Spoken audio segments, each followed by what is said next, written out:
Welcome to Hairblazers, the podcast where we empower you to disrupt the beauty industry, starting with your chair and your salon. You can focus on running your business and tune in here to find out how to keep it moving forward. I'm Colleen, the Director of Education and Business Development for the Verde Salon Group here in Winnipeg, Manitoba. And my name is Roberto. I'm the owner of Verde Salon in the Vade Institute, Winnipeg. So today we're going to be talking about commission versus compensation. Great topic. Very good topic. So here it's different, I think, everywhere, but here when you come into school as an apprentice, you have to make at least minimum plus 10% in your first year and then minimum plus 20% in your second year. Right. And I don't want to downplay your wage, because your wage is definitely important. And I think one of the biggest challenges graduates have, or I would say a lot of stylists have, is actually understanding what they're making. So understanding first what you're making, but there's a whole nother level to it when we're talking about compensation. We're going above and beyond just what you're taking home on your paycheck. So let's dive into that. Yeah, so some other things that are very important, and one thing we hear all the time is education. So you want to find a salon that's education focused. This is, I think, one of the biggest opportunities within salons to attract new talent is how much effort are you putting into your new talent stylists? Absolutely. If we're talking new talent for the moment, I think it's imperative that you're investing back into your team. You know, when we take a look at the students' journey through school, in most cases, they have between 1,000 and 1,500 hours. And that is just, it's not enough time to learn everything. You're really learning fundamentals. You're really learning some basics, but there's so much more to learn. And those first couple of years when you're coming out of school are going to be critical to setting you up for your success throughout your journey as a hairstylist.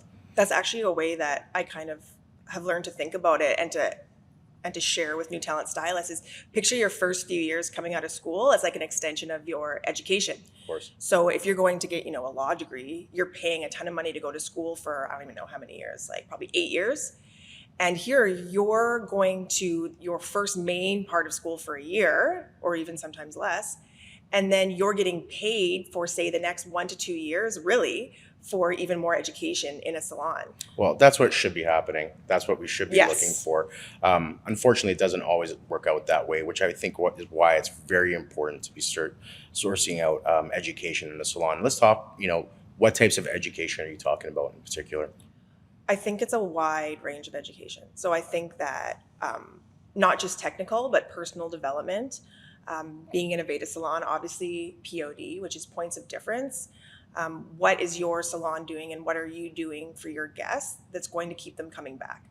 Because it can't just be based on price. I mean, there's always somebody else that's charging less. So if you want to be working at, a really high end or a really prominent salon, you want to make sure that you're learning what the difference is in the service or the experience. Can we put, it's a great point. Can we put a value on the education? Oh, a value.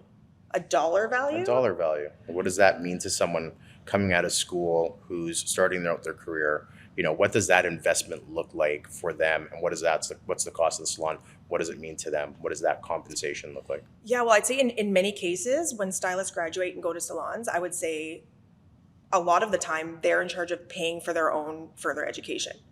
So that can be a lot of money. Like it's not cheap when you're investing in solid education. So for us, for example, if I can speak of Verde, sure. We source out regular education all throughout the year. We have, paid training sessions for our new talent. So it's important to bring in outside education as well. So I know for us, our stylists, I'm sure, get sick of listening to me talk all the time. When I'm educating them, it's great to hear other points of view as well. So bringing in outside education for technical skills, cutting, coloring, but also for personal development. So bringing in people to talk about different personality types, learning how to deal with different personality types and how to communicate. What else would you say? Yeah, so there's a lot of opportunity there. We have outside education that we bring in, which is great. That's usually going to be good for the team because they're going to be learning from different people, but we're talking technical skill, you're talking soft skills, talking professional skills. We have a cash management class coming up, which I think is uber important. But then there's the other side of that, and there's what does the salon offer internally for you as a new stylist or a stylist that needs to further develop their skills. How do they maintain that? How do they support it? Because it can be supported in a lot of different ways. So, for example, we do Yeah, so coming out of school can be really scary for people starting in a salon thinking, okay, I feel like I don't know everything I need to know, and I hope I don't just get thrown to the wolves. So unfortunately, in some cases, two different things can happen. So either a new talent after graduation comes into a salon and they are the assistant and only the assistant. So they're folding towels and they're cleaning and they're sweeping hair. And don't get me wrong, these are very, very important Uber things, important. very Uber important. But they, in my opinion, need to be given the chance to also experience working with guests and with other stylists as well. Yeah, I think the apprenticeship, or in this case, we're talking about assisting. I think it's very underrated. You have the opportunity to observe, support, assist, so to say, senior stylists who've been doing this for a long time, and I really think as a new talent stylist, that's your opportunity to make the most of that time. So listening to the conversations, asking a lot of questions. If you find yourself in a salon where you can't ask questions, or if the senior stylists are can't be bothered to support you, in your journey, then I really think you should be reevaluating, because I really believe that is one of the biggest opportunities. A lot of times it gets overlooked. I believe that people think it's just about sweeping hair and folding towels, and like you said, that's an important part.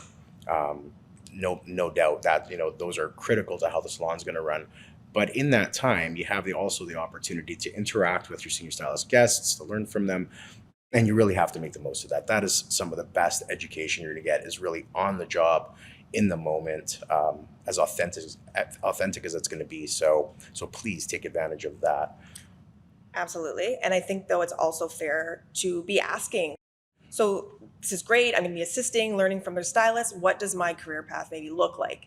Because I know for me, I always want to know, like, what do I have to do to get to like the next point as well? Enjoy where you're at, but also know, like, I'm really, you're gonna be driven, want to, like, when can I get on guests? Asking these questions is totally fair. There's times where, you've been assisting for a year, haven't had a chance to get on guests yet. And I've seen people in that position. So that's something that I think is really fair for you to ask in an interview, are these types of questions. Like, what will my days look like?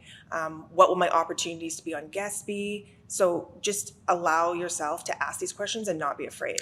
Yeah, I think that opportunity when you're, in that interview stage, so to say, is to figure out what is your commission or wages going to be, and what is the compensation going to be.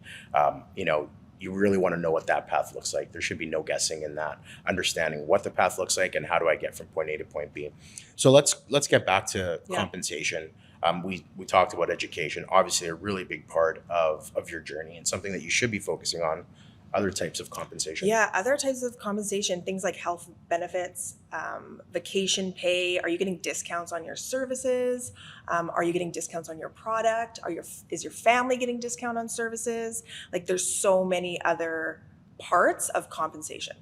So going back to for just a moment, when we're talking about wage and commission, tips plays a big part in it. Absolutely. And something, again, that gets overlooked. And especially if it's coming in the form of cash, it's very easy to overlook it, because it goes out as quickly as it comes in. But what part or what role does tips play in that compensation?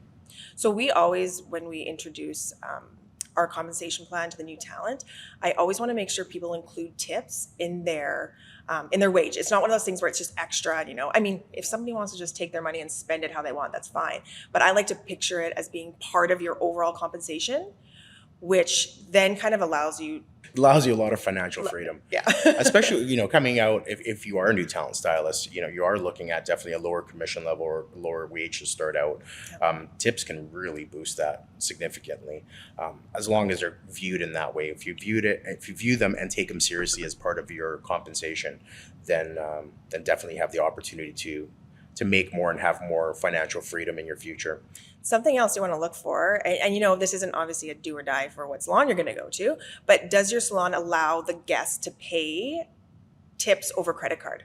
Because Right. it can be expensive for a salon. However, you will find the amount of tips and the percentage that your guests are paying in many cases is a lot higher when they can pay with their credit card or their debit card, as opposed to just cash. For sure. Another factor that's going to come into tips is obviously the salon that you're working in, the type Absolutely. of salon that you're working in. and the type of guests and like your clientele that you have coming in to the business as well. Right. So that's Price something to point keep in plays a mind. role. Location plays a role. The demographic that's attracting plays a role for sure. Something I would also suggest doing is taking a look at the salon menu at a salon you might be working at or looking into, and see what the prices are. See what the highest prices are, and say, is this something I want to shoot for at this level, or maybe And typically, if the salon is forward thinking, all these ideas of compensation versus commission are going to come into play. yes. They're typically looking to invest back into their employees, which is a really smart move on the salon's behalf. But yeah, I think that's where a lot of opportunity lies, is look at the salon that you're working in. And by all means, it doesn't, I don't think that we should put that in a box. I think that you can make this work for you anywhere. You just got to be looking for exactly what you want when it comes to compensation. Yeah, and I think one that's really extra important these days is like the marketing side of things. Do they have a marketing team or somebody that's in charge of marketing that's helping to bring in new guests to the salon? Because it's very different than it was, when I guess even when I started hair, when it was like pounding the pavement. It wasn't that long ago. Just kidding. Pounding the pavement and going out and finding new guests. You'd have like one-offs, like maybe every like 10, 15 people you talk to would come in and see you. And it was tough. And now there's so many other ways to go about that. And not that it's only up to the salon to find guests for you. No, like definitely that's not. definitely up to you as well. But it's something that helps and something to think about when you're looking for a salon. Yeah, it doesn't matter which way you cut it. If you're not, if the salon's not marketing on your behalf, then you're having to do it. And, time is money. So if you're having to take time out of your day to, putting an hour into social platforms to promote yourself, to recruit new guests, that takes time. Has to be done regardless. And I think you should be doing it regardless whether or not the salon's doing it. But if the salon is doing it, there's a great opportunity there for you. They're trying to attract new people into your chair. I think it also says a lot about the salon. And you mentioned a marketing team. I don't necessarily think a marketing team is realistic for a lot of salon businesses. But definitely there's opportunity. They might not have a team in place, but are they regularly posting on social platforms to attract new people? Does their social platform speak to their brand? Is it trying to attract the people that you're looking for in particular? And if you can then, if they are doing that, amazing. That's another great form of compensation, so to say, that they're offering. And if they're not doing it, then obviously that's something that you're going to have to consider. If you guys can complement one another, then I think that's a really win situation there. Very true. I wouldn't mind talking about commission a little bit more, because I think there's this 50% commission, the magic number where people are thinking, if I make less than 50% commission, then the salon's ripping me off. Right. And it's such a tough thing to combat. However, one salon's 50% commission is not another salon's 50% commission. I think a lot of people don't realize there's so many other parts involved, like service fees, which could range from, a few dollars up to like several percent, even 20%. So this is a fee that's coming off right away from the business, and it's helping to cover the cost of the service. Yeah, that can look very different across salons. I've seen it many different ways. One thing I do want to go back to is the misconception that if I'm not making 50%, then I'm getting ripped off. The salon is taking all my money. At best, a salon is going to have a net profit of 10%. So when you think of that, and that is really good. Usually, I think the average right now is 3-4%.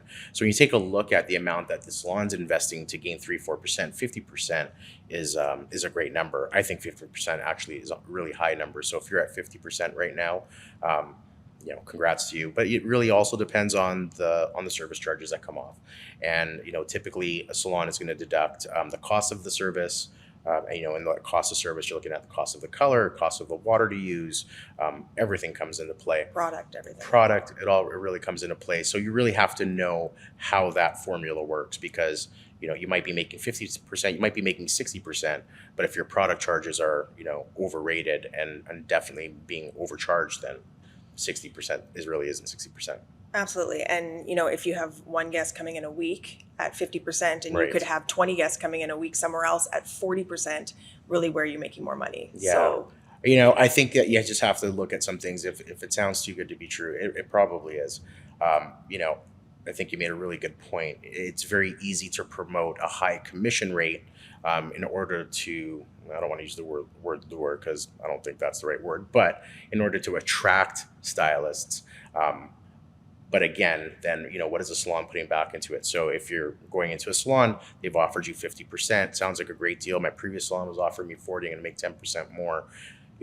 What does that look like for you? Is a salon attracting new guests? Is a salon keeping itself, renovating and keeping the facility in good shape? Are they putting back into education? Again, your compensation, so many things to consider when it just comes to commission rates. One last thing that we haven't really brought up, but that I think is probably the most important is, ready for it? Fire away. What is the atmosphere? How do you feel when you're in the salon? Because to me, compensation, it kind of also includes like your everyday, when you're working somewhere every day, you want to make sure you're happy. And to me, that's probably one of the tops on the list. Absolutely. I hear this one a lot. And I think when you're talking atmosphere, you can really blend into culture. And I think culture is a word that's really overused today when it comes to business. I don't think that it should be understated. I think it's uber important, but it really does matter. Being able to walk into work with a smile on your face or being motivated to be there really does have an upside far past than just it's fun. You can look at what that does for your mental health, what it does for your paycheck. Because at the end of the day, if the people in the business are really enjoying where they are, the guests are really going to enjoy. It attracts more people and it gives you the opportunity to succeed even further. Without it, I think that it's a really tough go. And I think when it comes to compensation, it's very difficult to put a value on it, to put a dollar value on it, because it goes just so much further than dollar value. Absolutely. Another point I wanted to mention is, when we're talking a lot about new talent coming into salons right now. And I think whether you're a new talent or a senior stylist, we really need to be able to consider the role that patience plays into the whole picture. So, starting from a new talent perspective, coming out of school, I don't want to say that there's entitlement that I should be able to succeed because I'm good at what I do. But, I really believe that it takes time to achieve success. It's not an overnight thing. And I believe that, we have a very poor relationship with time where we believe that a year is a really long time. I think when you look at what a career would consist of, and if you're looking at this in that component, I think it's really important when you look at what a career would consist of, over the span of 10, 15, 20, even 25 years, a year is a blip on the map.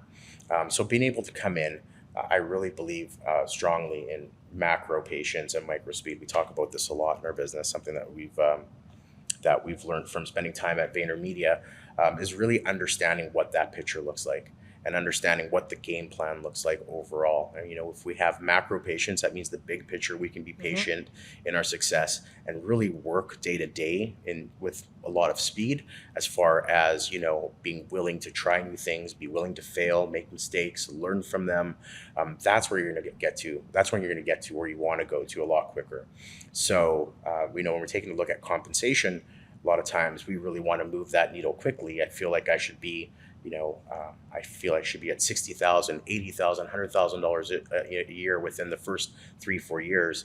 That might be very possible, but do you have a game plan to get there? And if that game plan is in place, are you executing it on a regular basis?